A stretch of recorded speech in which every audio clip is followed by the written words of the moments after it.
Could hundreds of thousands of crimes across the world have been stopped? Could these crimes have never taken place? Would the world be a better place without repeat criminals? I say yes. As the presidential debates progress and America chooses to side with one candidate or the other, ask yourself, what do I believe? The first step in making the decision is knowing your personal beliefs and standards. Webster's dictionary defines capital punishment as punishment by death, the practice of killing people as punishment for serious crimes. Capital punishment can also be referred to as execution or the death penalty.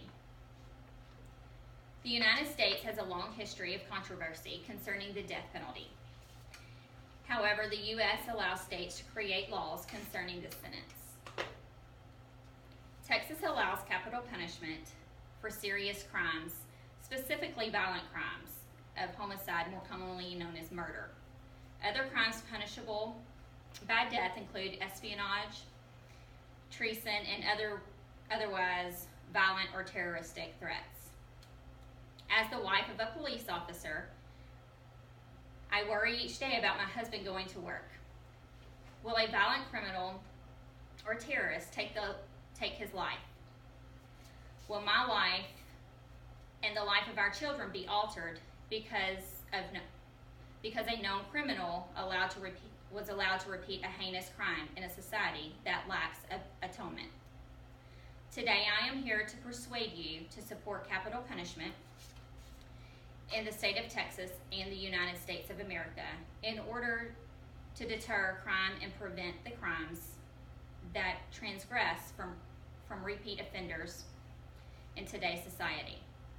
Prepare yourself with an open mind to trust in the Constitution and legislators set forth to protect American citizens against criminals. While Patrick Henry asked for liberty, I ask for justice in America. So give me justice or give me death. To start off, when a violent crime is committed, the members of the family, friends, and our society are left behind with questions, grief, and a deep feeling and lack of justice. For the retribution of violent crimes, the offender should face a similar outcome. The death penalty instills the fear in the criminal that their victim faced. The death penalty allows justice to be served in the face of the criminal intent. Capital punishment helps bring balance to our society. The scales of justice must maintain balance, or morality and ethics become null and void. When a life is taken, a sense of justice becomes unbalanced. The execution of the criminal distributes the weight on the scales of justice.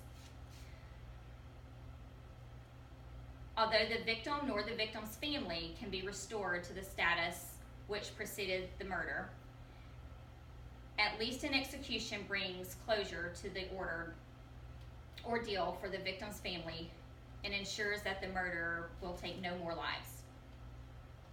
Family members deserve peace of mind from knowing that the evil in the world that affected their lives can no longer hurt anyone else. For these cruel and violent crimes, offenders deserve the worst punishment under our system of law. A lesser punishment would undermine the value society places on protecting lives. Criminals should in fact get what they deserve. Second, the death penalty can be used as a crime deterrent, keeping people from committing crimes from fear of the consequences. Since society has the greatest interest in preventing crimes, they must be proactive in pushing lawmakers to enlist the greatest punishments for these crimes. In order to prevent people from committing crimes, there must be consequences, a swift and severe consequence to keep devious members of society from continuing to commit crimes. People fear nothing in life more than death.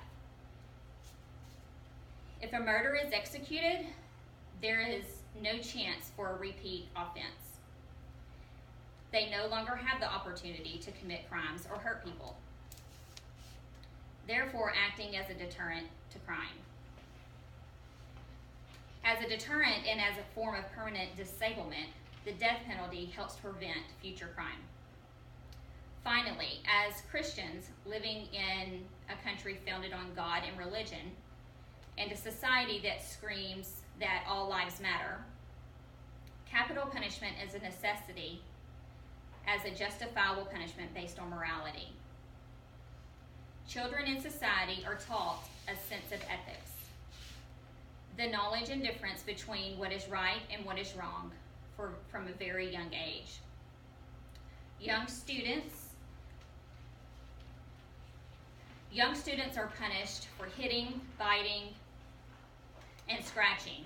As these students grow up, they are suspended and expelled for violent behavior in schools.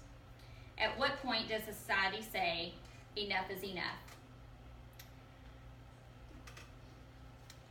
The Bible states in Deuteronomy, the rest of the people will hear of this and be afraid, and never again will such an evil thing be done among you.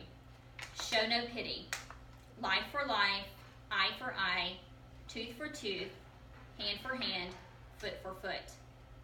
Who are we as a society, as Americans, to go against God's law?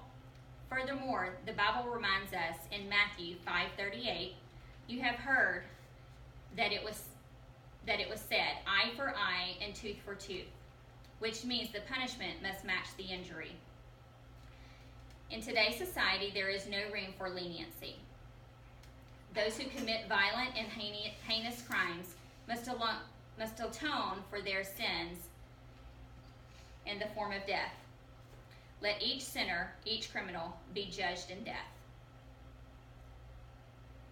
In order to make America great again, to protect our society and the children of our future, the death penalty must be promoted and enforced in order to deter crimes, provide criminal retribution, and most importantly, instill morality. Stand up today, shout it from the top of the roof, write a letter to your congressman, the President of the United States, make the phone call to maintain the death penalty and enforce it. Because if we, the people, do not protect our constitutional rights, nobody will.